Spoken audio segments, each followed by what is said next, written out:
الصلاة خير من النوم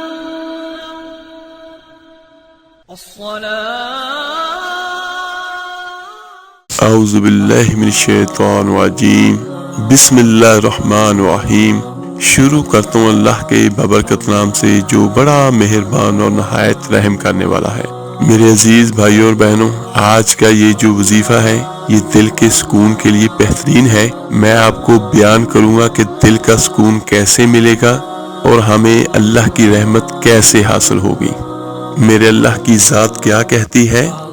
ساری دنیا میں بسنے والوں، چاہے اللہ کو مانتے ہو چاہے نہیں مانتے ہو، سنو، الا بذکر اللہ تطمئن القلوب، اللہ کو یاد کرو گے تو دلوں میں ٹھنڈک آئے گی، ورنہ ایسے ہی سسکتے رہو گے، تڑپتے رہو گے۔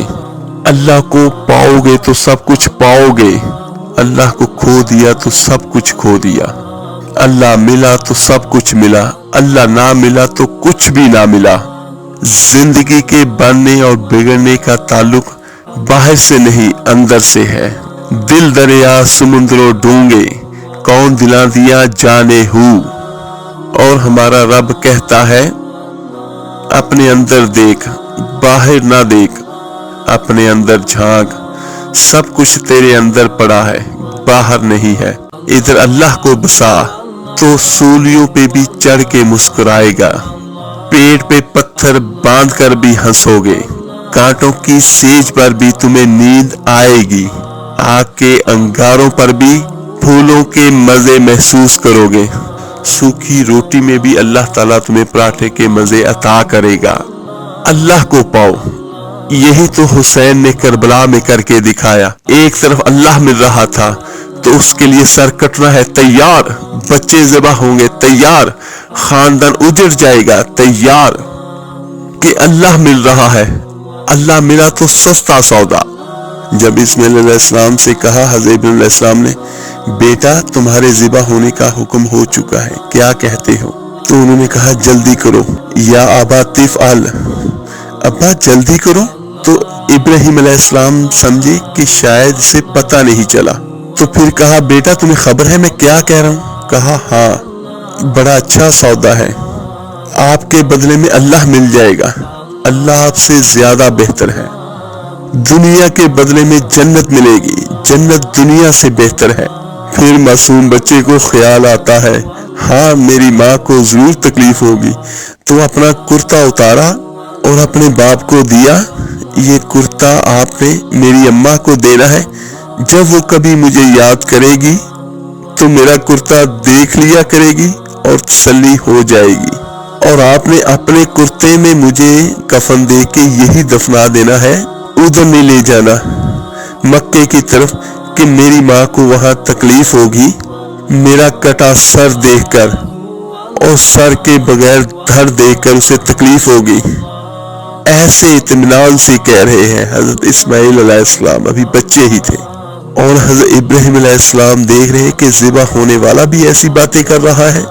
ابا میرے ہاتھ بھی باندھ دے، میرے پاؤں بھی باندھ دے، کہ ممکن ہے جب تو چھری چلائے تو میرا ہاتھ پاؤں ہلے اور تجھے لگ جائے، تمہیں تکلیف نہ ہو۔ پیسے میں چین ہوتا، زندگی میں چین ہوتا نہیں، اللہ کو پانے میں چین ہے، اور ادھر وہ بھی اللہ کو ڈھونڈ رہا ہے۔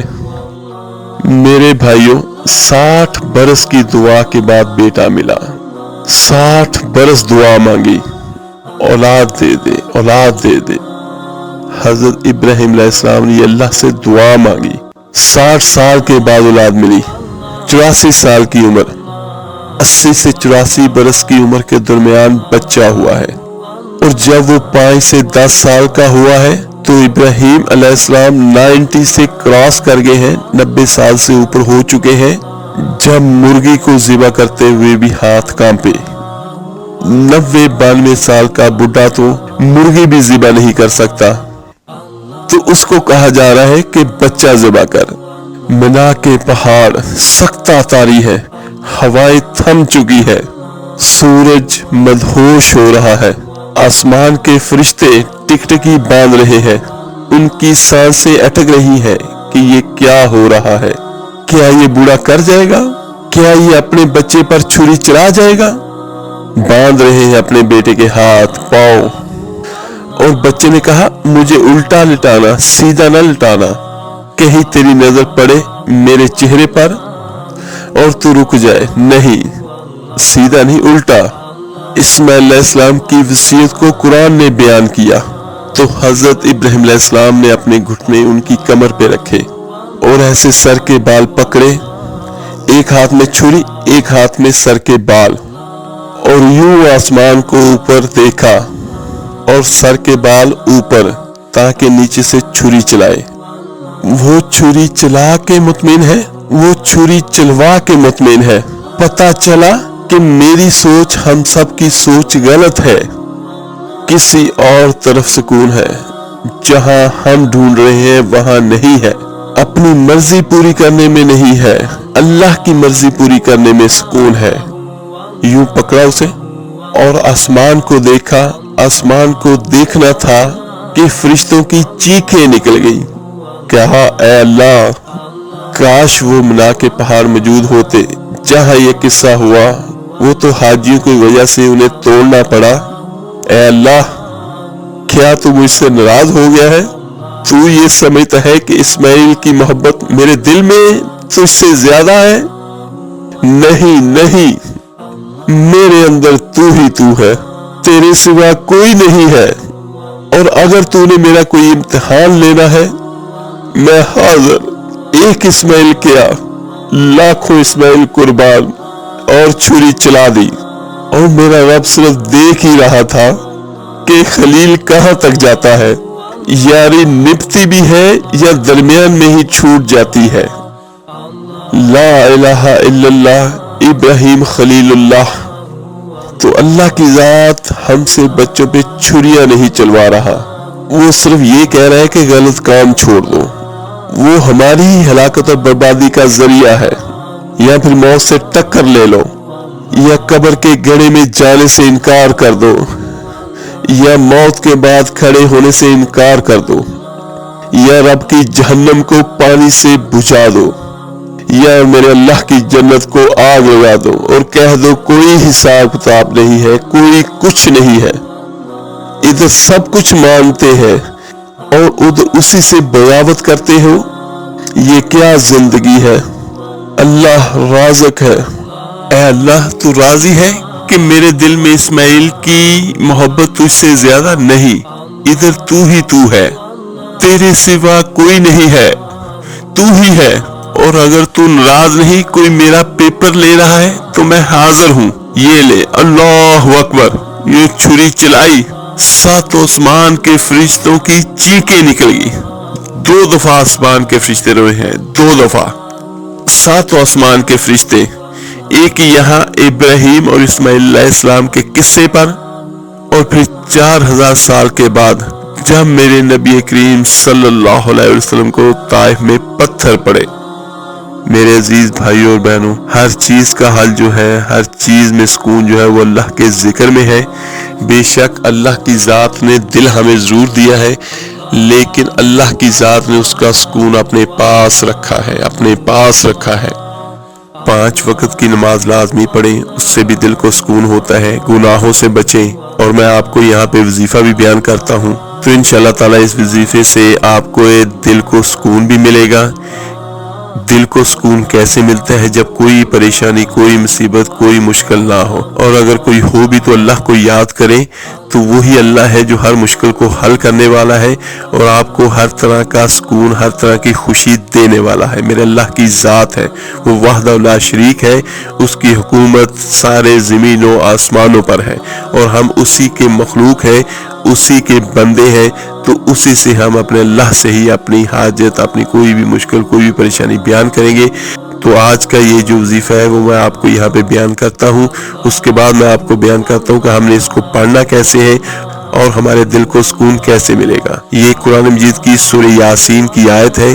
سورہ یاسین کے بارے میں نبی دو جہاں صلی اللہ علیہ وسلم کا ارشاد مبارک ہے کہ سورہ یاسین قرآن مجید کا دل ہے، اور یہ جو آیت ہے بسم اللہ الرحمن الرحیم سلام قولا من رب الرحیم، سلام قولا من رب الرحیم، سلام قولا من رب الرحیم، اس کا ترجمہ کیا ہے؟ پروردگار مہربان کی طرف سے سلام کہا جائے گا، یہ جنت میں کہا جائے گا۔ تو یہ اسی سلسلے میں یہ آیت ہے، لیکن ہم دنیا میں بھی جو ہے اس سے فائدہ حاصل کریں گے۔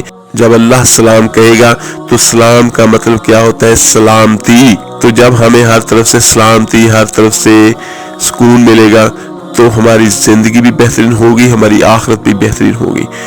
تو میرے عزیز بھائیوں اور بہنوں، اس کو ہم نے پڑھنا کیسے ہے؟ چلتے پھرتے بھی اس کو پڑھے، اول آخر دوسری لازمی پڑھ لیجئے گا، ہر نماز کے بعد بھی ایک ایک تسبیح اس کی کر لیں، اور زیادہ بہتر یہ ہوگا کہ اگر آپ صبح شام بھی اس کی 5 تسبیح کر لیں، یعنی صبح نماز فجر کے بعد اور رات کو نماز عشاء کے بعد آپ نے اس کو پڑھنا ہے۔ بہتر یہی ہوتا ہے کہ کوئی بھی وظیفہ آپ کریں یا آپ اللہ کے مبارک کلام کا وظیفہ کر رہے ہیں تو اس کو آپ علیحدہ کسی کمرے میں بیٹھ کے کیجئے گا، یہ بہت بہترین وظیفہ ہے، اور کسی بھی حاجت کو بھی حل کرنے کے لیے یہ بہترین ہے۔ تو آپ نے خوشبو کا یا عطر کا استعمال آپ نے لازمی کرنا ہے، اگربتی لگا لیں یا عطر اپنے کپڑوں پہ لگا لیں۔ جب آپ کوئی بھی اللہ کا کلام پڑھتے ہیں تو بہت ساری غیبی مخلوق جو ہے وہ آپ کے ارد گرد جمع ہو جاتی ہے، تو خوشبو لگانا ویسے بھی میرے نبی دو جہاں صلی اللہ علیہ وسلم کی سنت ہے۔ تو باوضو ہو کے آپ بعد نماز عشاء اور بعد نماز فجر آپ اس کو 500 مرتبہ پڑھ لیجئے گا، اور لگاتار اس کو پڑھتے رہا کریں، یہ بہت بہترین ہے، اور اس سے آپ کے دل اور دماغ کو بہت سکون ہوگا۔ میرے عزیز بھائی اور بہنوں، اگر کسی بھی چیز کی سمجھ نہ لگی ہو تو نیچے آپ کمنٹ سے مجھ سے پوچھ سکتے ہیں، جیسے ہی مجھے وقت ملا انشاءاللہ میں آپ کو اس کا جواب ضرور دوں گا۔ اس کو لائک، سبسکرائب اور شیئر ضرور کیجیے گا۔ آپ کے ایک شیئر کرنے سے جو کوئی یہ قرآن مجید کی آیت پڑھے گا اس کا اجر اور اس کا ثواب دنیا اور آخرت میں آپ کو اور مجھے ہم سب کو ملے گا۔ چلے اللہ تعالیٰ سے دعا ہے کہ اللہ تعالیٰ آپ کو اور مجھے ہمیں دل کا سکون عطا کرے۔